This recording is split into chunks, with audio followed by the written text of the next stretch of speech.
You think we're going a little far with the props? No, not far enough.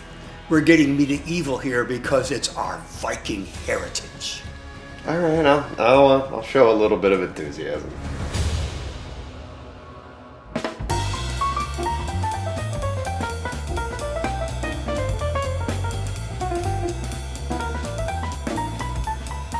Welcome back to Drinking with Craig and Roger. I'm Craig. I'm Roger. What are we drinking today?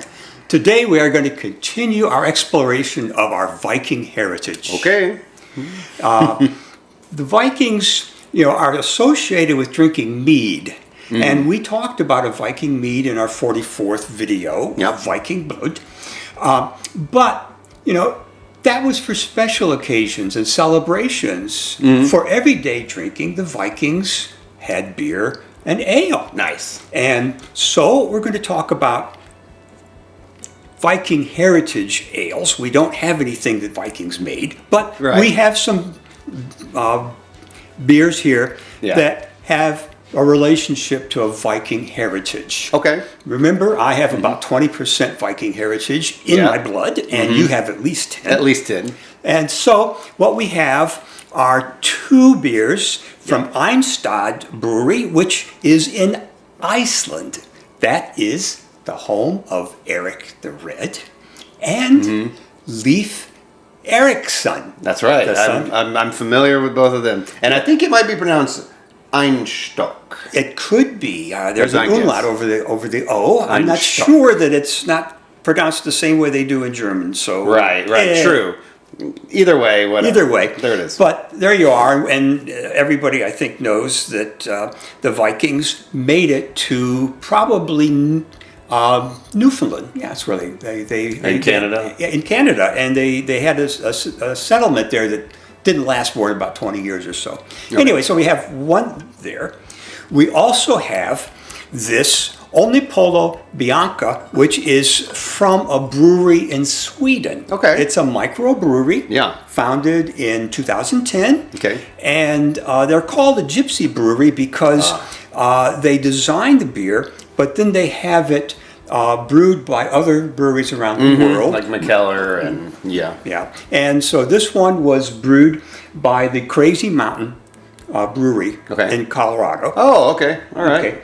And we're also on a previous time we did a video which will be included on Dibellation, which has a Viking and English heritage. And it's local. It's local, yes. It's close to Savannah. Yeah. Georgia-based brewery, small one right off the ground, and that is interesting stuff too. And that beer is super interesting. So definitely stick through that. But let's get into these. You want to start with the Einstock? Yes, let's start with the Einstock, and we'll put the Omnipolo in the middle. How's that? Sure, sounds good. Okay. We should start with the white, don't you think? We have a white and a pale ale. White ale, right. There we go. Now, when I think white ale, I think like Belgian witbier, so light, coriander, maybe a little citrus. That's typically what I would think. Oh, and by the way, how about this one? It's a glorious, illustration of a Viking. It's good. But even in Iceland, they don't realize, or didn't do it, but the Vikings didn't normally have horns on their helmets. Yes, I have heard that. It's just become the stock image. It's become the stock image, so they probably felt people around the world wouldn't think it was related to Iceland if they didn't have those. That's right. But I like how in the intro you weren't wearing any horns. That's right. All right. This smells pretty good. It says ale brewed with coriander and orange peel, so that's about what I would think. So we'll see if this is any different than the typical Belgian style. I think it fits right in with the Belgian style, which says nice. That's pretty good. They can do a nice wit beer 60 miles south of the Arctic Circle. Yeah. It this one, it has maybe a subtler taste than some of the other wit beers I've had, the white beers. Less on the citrus, less on the coriander, and it has just like a bigger malt presence. I think it tastes more like bready to me than a lot of them do, which is interesting. Nice and refreshing. And you can get these beers probably very widely. I mean, you can get them in grocery stores here in Georgia, so I assume they're probably distributed through most of the states. Yeah, they've managed to increase their production quite a bit. yeah, they must be doing pretty good. That's pretty good. Any other thoughts on this one? I like it. I like it. So there we go. I could definitely see myself drinking one of these after a full day of murdering Christians and and spreading seed. Well, now come on. We know that's the reputation I know, they got, and that isn't exactly true. There were a lot of Vikings that were traders. They also were farmers. They settled in England. They also were given a chunk of land in France, which is called Normandy. And so that's where William the Conqueror came from. He had Viking blood in him, but he'd been in France long enough that they spoke French. And that's why French was the court language for a while after William conquered. Okay. Interesting. I like this one, though. This is a nice one. Yes. Because I think I've had one of their other beers, and I think it was an IPA, and I didn't care for it. So I'm impressed with this one. So I definitely will not write them off. Shall we stay in Iceland, or shall we go to Sweden? Let's stay in Iceland. Let's try their Arctic Pale Ale, which just has a nice name to it. And the name just rings very well. Arctic Pale Ale. Sounds like it's going to be so pure, clean. Triple hopped for flavor and balance. Okay, good. Cheers. Skål. I don't know if they say that in Iceland. Probably not, but. Yeah.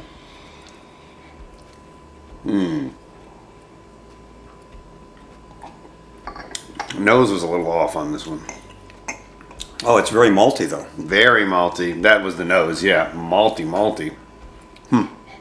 Which is not my personal preference. I'm not a huge fan of malty, hoppy malty stuff, Yeah, it's not all that hoppy. It's a mild hoppiness, so. And triple hopped, sounds like, 3 times the hops. Not necessarily. Triple hop just could mean they use 3 different hops. You could use a small amount of 3 different hops. Yep, that's probably what they're doing. But it's still very pleasant, I think. I'm not gonna lie, it's not my favorite. It's not bad, it's just not to my taste. It's maltier than I like. It has a very dark flavor to me.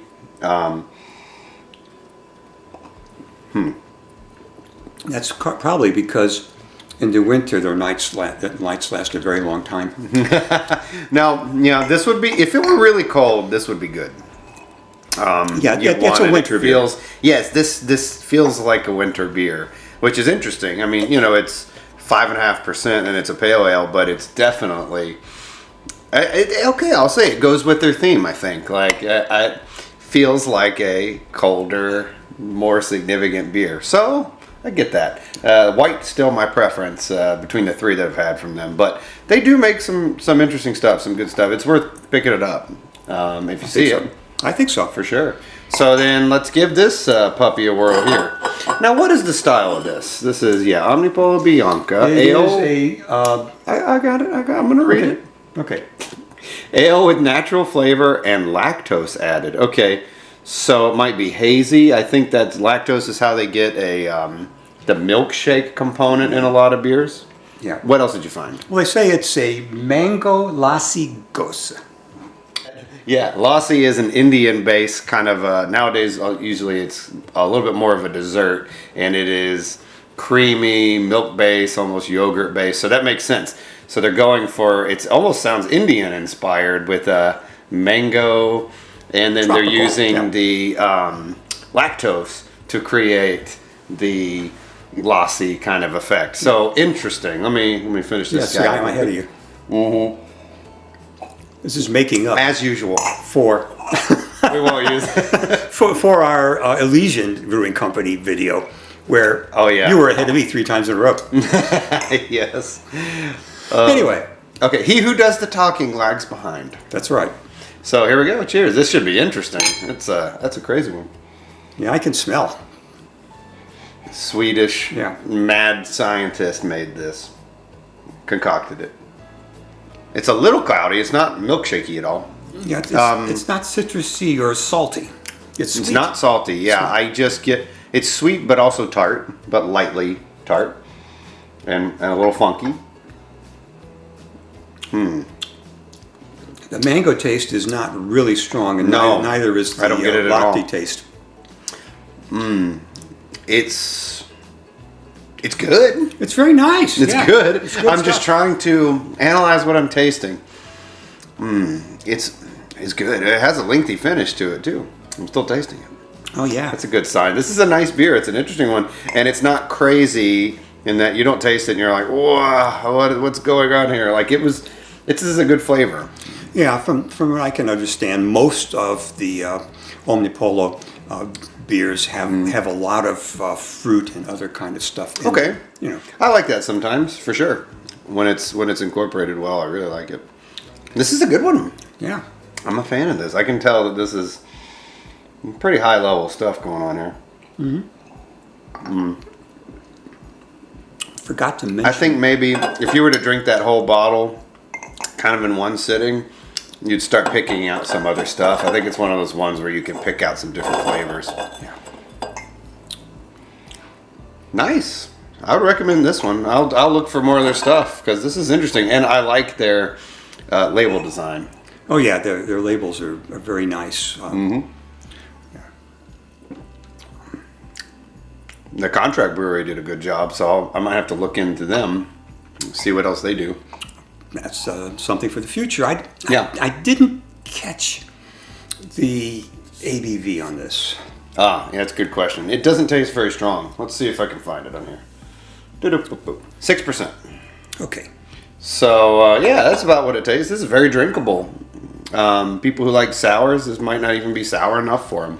Oh, no. Yeah, this is... It's pretty refreshing, though. Yeah. I dig it. So I think most of these would be very nice on a long Scandinavian night. I would say so. A tiny bit of that farmhouse element just came out at me. Yeah. A little bit of like, for lack of a better word, like straw, hay kind of notes. Like that, just a tiny bit of wild yeast type of note. Sort of like in that Dibellation one that we tasted. Yes, and we're going to show that next because we shot it by itself. We're like, let's incorporate it in this. They're doing some interesting stuff. That is an interesting one. So this is nice. So then, we'll just kick over to that. Yeah, we'll go on to the Berserker. Yeah. What have you brought from your most recent travels? This is Berserker Viking Imperial Sati. Okay. It's a farmhouse ale.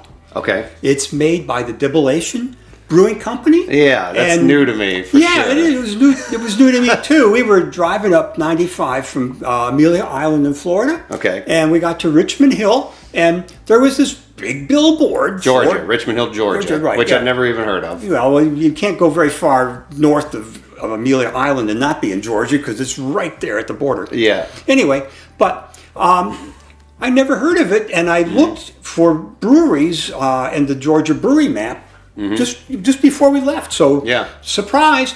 Anyway, it's been open for about a year, and the owners and brewers are retired military personnel. So this is a second career. Yeah, and Dibellation, it has to do with conquering, and they are celebrating their Norwegian heritage by way of England and Ireland. Yeah. So that's it. And they're celebrating this. They have a big picture painting of a Viking longship.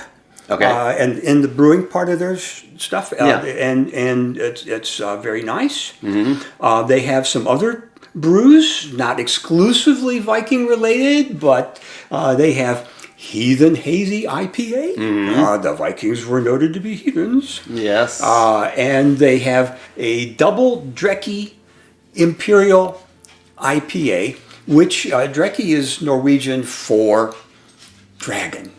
So they have this dragon image. And if you look at the bottle and their logo, you can see a skull in the middle with a Viking helmet. And then you have Celtic emanations from it, celebrating the Celtic part of it. So that's what we have. And it's a new business. Yeah, they've only been open for less than a year at this point. Yeah, and they have some giving levels that you can give them money and invest in them. And one of the things you get for this is beer.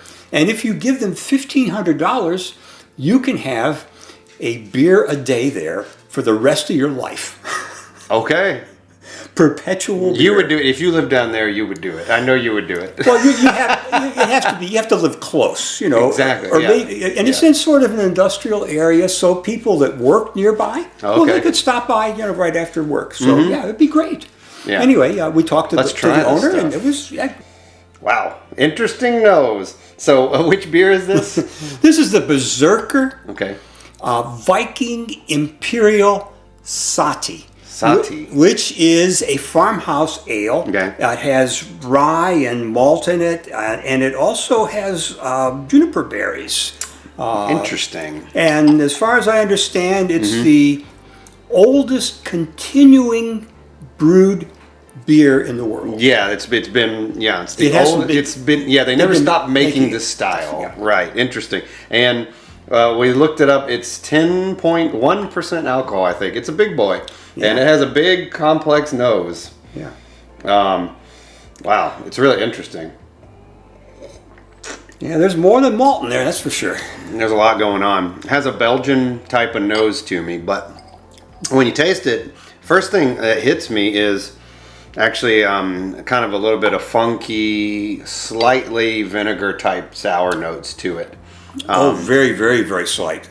Yeah. Very slight, but that was the first thing that hit me, and then after that, it's this big-bodied malt. The malt. Yeah, very rich maltiness. Yeah, it actually tastes a little similar. I've had some beers. I think it was a wheat wine. It was a barley wine made from wheat, and it kind of is reminding me of that type of flavor. It's really interesting. You could tell it's a big one. They packed a lot in here, and it's really complex, I think. Oh, it's a superb beer. They've done an excellent job. Yeah. So.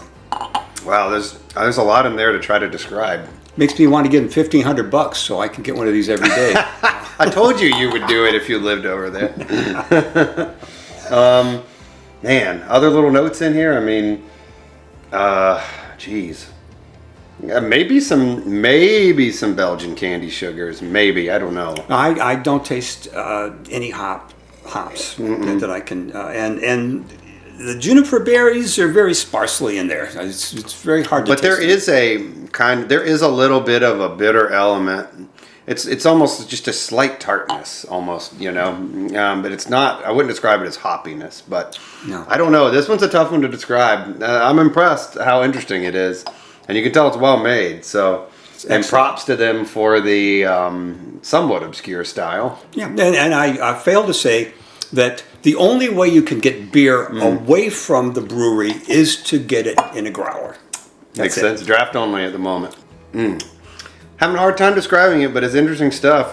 Definitely, they're on my little mental beer map for the state. So it's an interesting find. Yeah. So if you're running around near Savannah on 95, you can maybe go a little farther south and get off. It's only about 15 miles south of 16, something like that. Okay. And it'd be a nice stop for you. Yeah. Awesome. Well, appreciate you bringing it to my attention. This is good stuff. It is good stuff. So, yeah, I think we give it a thumbs up. We definitely give it maybe a very high thumbs up. I'm impressed. I'm impressed.